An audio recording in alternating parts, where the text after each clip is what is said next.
ஜாதிவாரி கணக்கெடுப்பை எடுக்க இந்த அரசு மறுக்கிறது. அது குறிப்பாக ஸ்டாலின் அரசு மறுக்கிறது. அதற்கான காரணத்தை எல்லா அரசியல் கட்சிகளும் உணர்ந்திருந்தால் இதற்கு ஆதரவு தர வேண்டும் என்பது.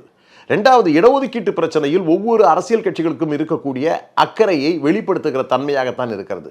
ஜி.கே. வாசன் போன்றவர்கள் ஆதரவு கொடுத்திருக்கிறார்கள், ஆதரவு கடிதம் வெளியிட்டிருக்கிறார்கள். அதை போல தமிழக வெற்றிக் கழகமான விஜய் கட்சியினுடைய சார்ந்தவர்களும் இதை ஏற்றுக்கொண்டிருக்கிறார்கள்.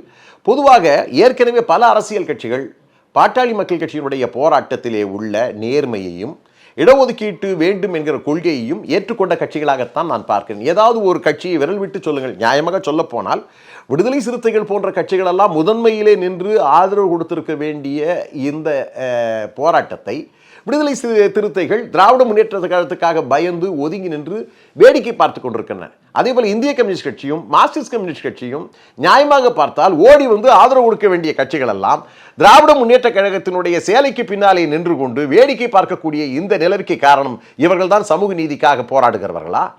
இவர்கள் தான் அம்பேத்கரனுடைய வாரிசுகளா?